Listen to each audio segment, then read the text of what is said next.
సత్యమును జీవమును ఆధారము నీ వాక్యము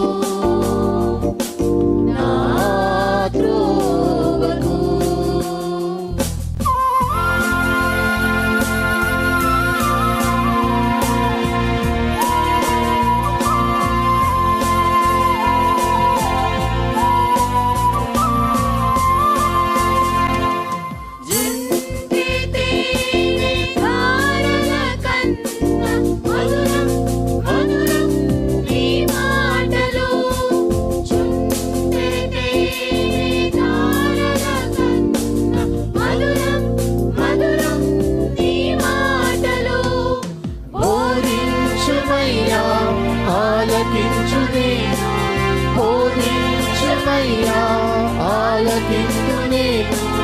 అనుసరింతునయ్యా ఆత్మశక్తితో, అనుసరింతునయ్యా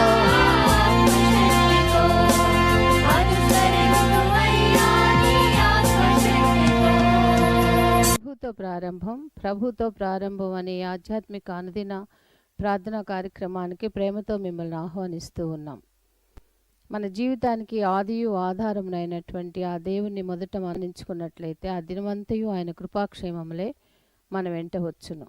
మొదట అవేకునే లేవగానే మరి నీతిసూరుడైనటువంటి ఆయనని చూద్దాం, ఆయన మనలనైన స్వరాన్ని మనం విందాం. మన జీవిత కాలం అంతయు ఆయన ఆశీర్వాదములు దీవెనలు మన మీద కుమ్మరించును. యెషయి 65:24 మనం చూసినట్లయితే వారికి ఈలాగున జరుగును, వారు వేడుకొనుక మునుపు నేను ఉత్తరం ఇచ్చేదను, వారి మనవి చేయుచుండగా నేను ఆలకించెదను.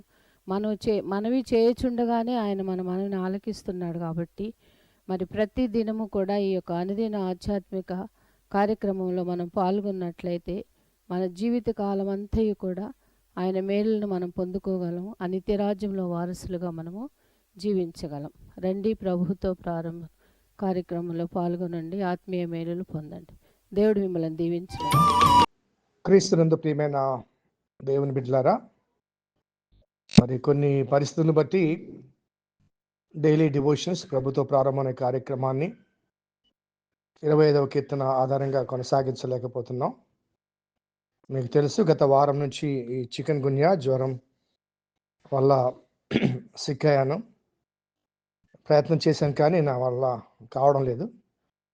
కాబట్టి కొన్ని పాతవి రిపీట్ చేస్తున్నాం. దయచేసి మన్నించి అంగీకరిస్తారని, అదే రీతిగా మా గురించి ప్రార్థిస్తారని విశ్వసిస్తూ మరి డైలీ డివోషన్స్ కంటిన్యూ చేయాలని మనవి చేస్తున్నాను. God bless you all.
ప్రియమైన దేవుని సంగమా, మరొక నూతన దినమును దేవుడు మనకు అనుగ్రహించాడు.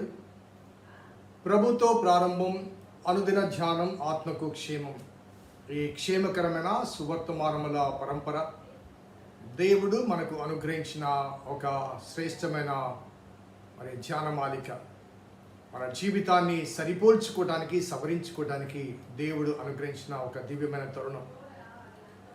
మన జీవిత సాక్ష్యాన్ని ఒకసారి జ్ఞాపకం చేసుకుంటే అనేక సార్లు తొట్టుపాటు పడిన అనుభవాలు ఉంటాయి.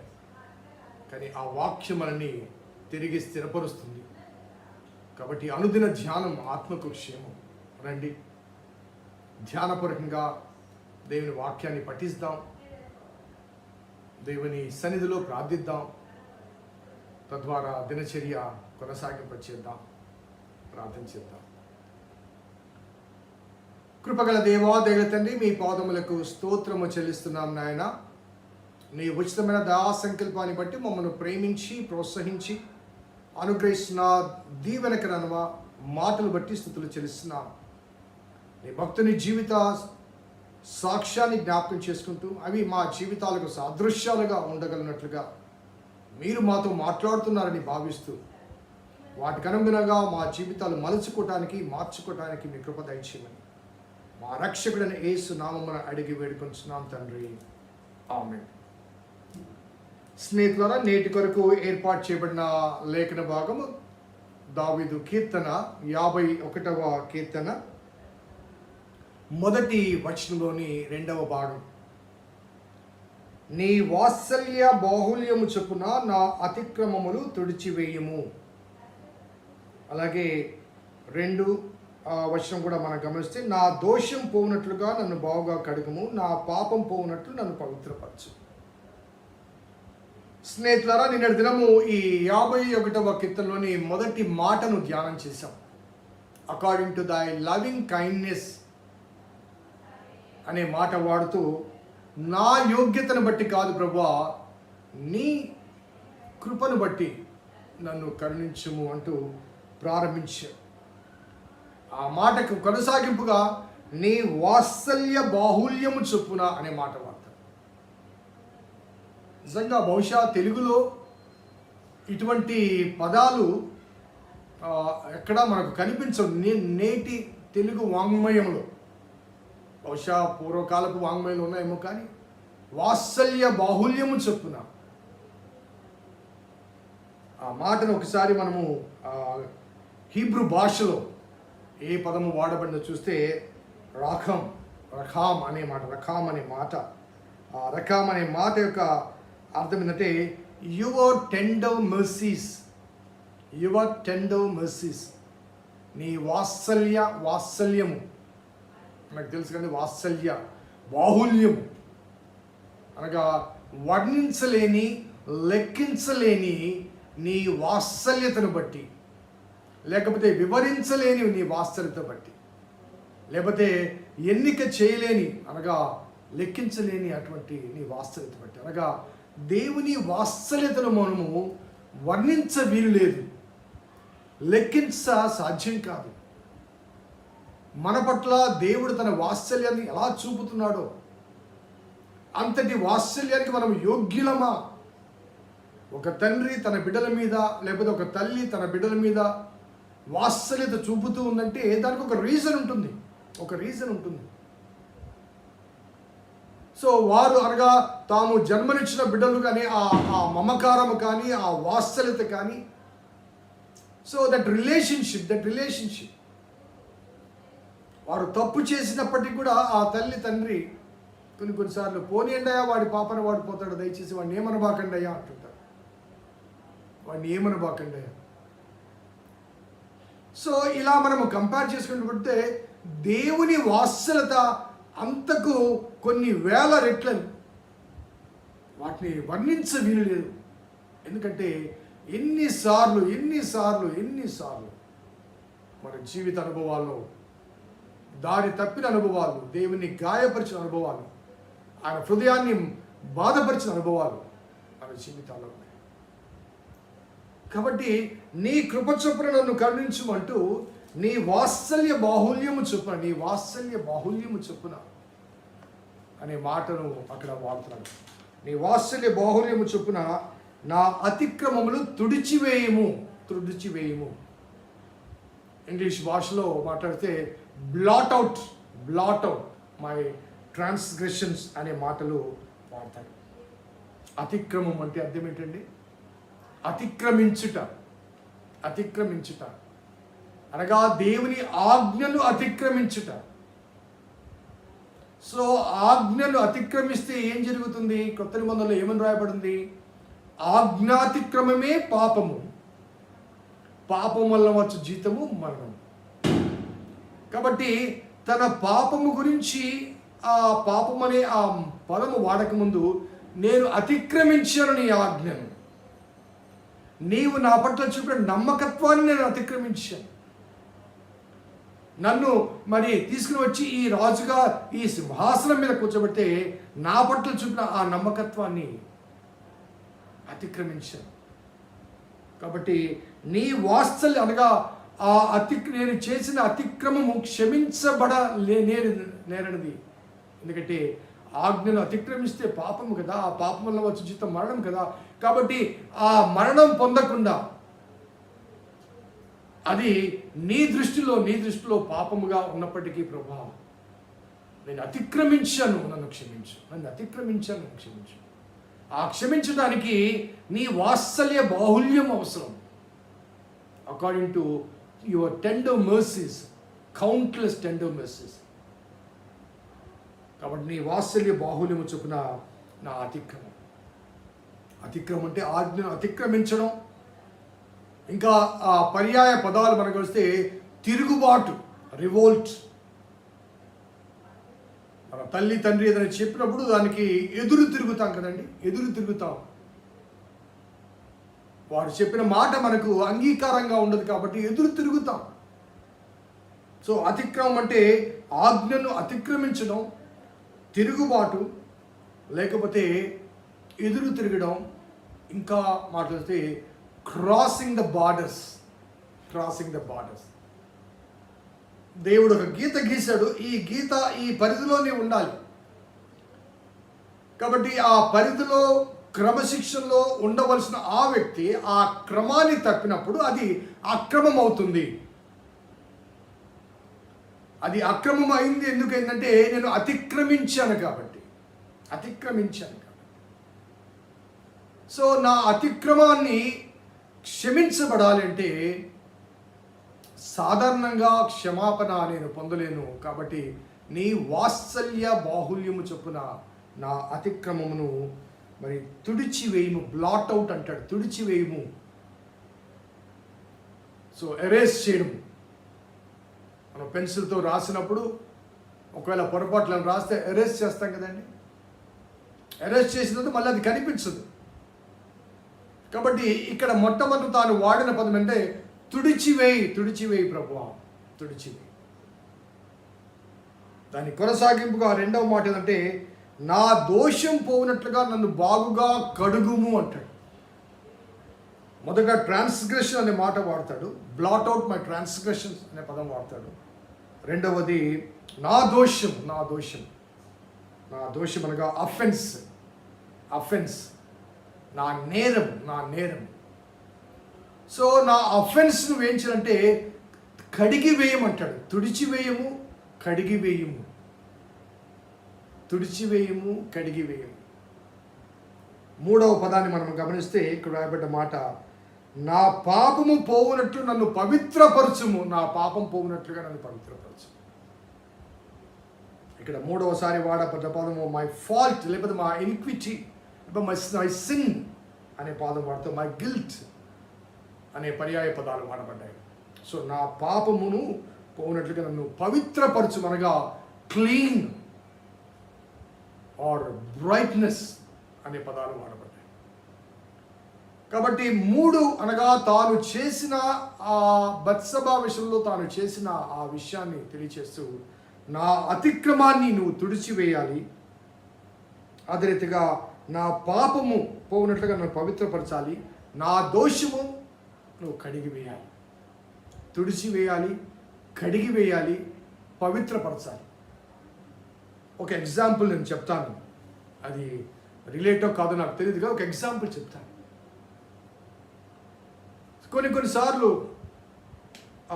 ఏదైనా ఇంక్ లాంటిది ఏదైనా జారి పడిపోయింది అనుకోండి, ఇంక్ బాటిల్ పడిపోయింది, లేకపోతే ఏదైనా కూర పడిపోయింది, ఏదైనా మరక ఆ పదార్థం కింద పడింది, లేకపోతే రక్తం పడింది కింద.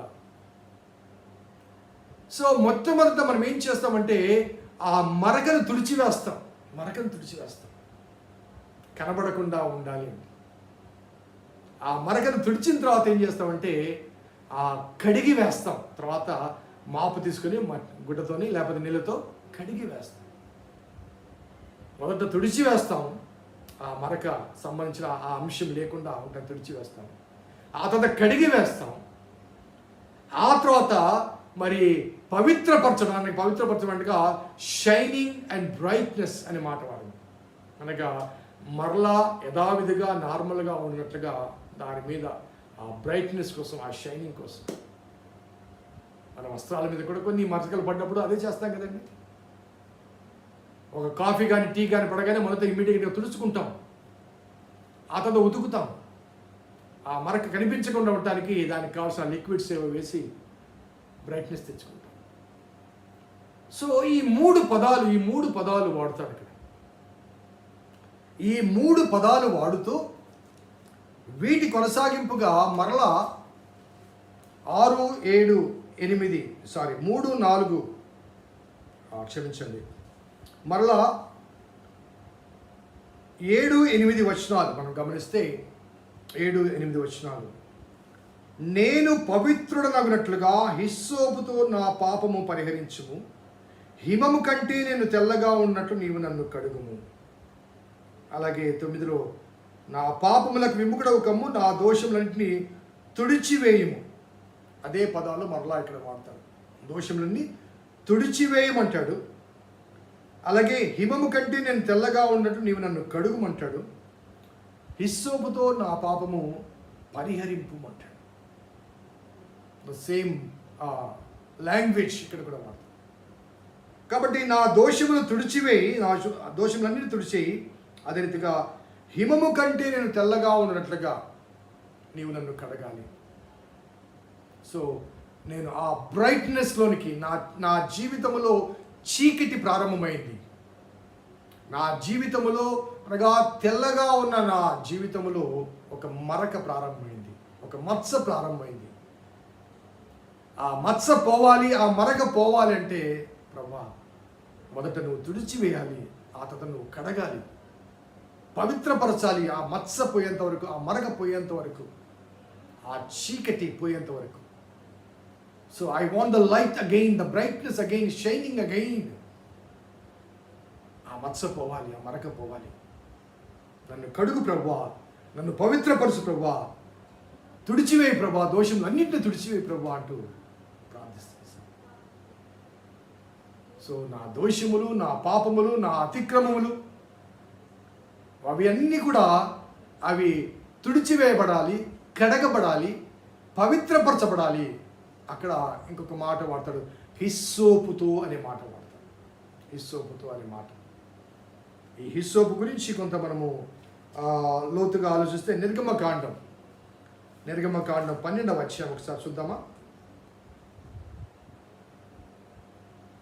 నిర్గమకాండం 12వ అధ్యాయంలో పస్కా పండుగ ఆ సందర్భంగా 22వ వచనం చూడండి. మరియు హిస్సోపు కుంచె తీసుకుని పళ్ళెములో ఉన్న రక్తములో దాన్ని ముంచి ద్వారబంధపు పైకమ్మికిని 2 నిలువు కమ్ములకు పళ్ళెములో ఉన్న రక్తమును తాకిపోను. తర్వాత మీలో ఎవరునూ ఉదయం వరకు తన ఇంటి ద్వారం గుండి బయలు వెళ్ళకూడదు. అలాగే యెహోవా ఐగుప్తులను హతము చేయుటకు దేశ సంచారం చేయొచ్చు ద్వారపు బంధపు పైకమ్మి మీదను 2 నిలువు కమ్ముల మీద ఉన్న రక్తము చూచి యెహోవా ఆ తలుపులు దాటిపోవును. సంహారకుడు దాటిపోతాడు. అందుకే దాన్ని పస్కా అన్నారు. ఇంగ్లీష్ భాషలో పాస్ ఓవర్ అనగా passing over of the death.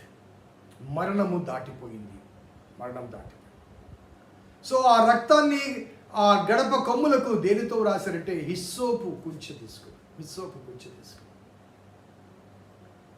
అది కేవలము ఆనాడు ఆ పస్కా పండుగ సందర్భంలో వారు లోపల ఉండి ఆ పస్కా పండుగ ద్వారా తాము రక్షించుకోగలిగారు, ఆ మరణంలోంచి తప్పించబడ్డారు దానికి సాదృశ్యంగా అక్కడ వాడబడితే, క్రొత్త నిబంధనలో ఒకసారి చూద్దాం. యోహాను సువార్త 19వ అధ్యాయం. యోహాను సువార్త 19వ అధ్యాయం 29వ వచనం.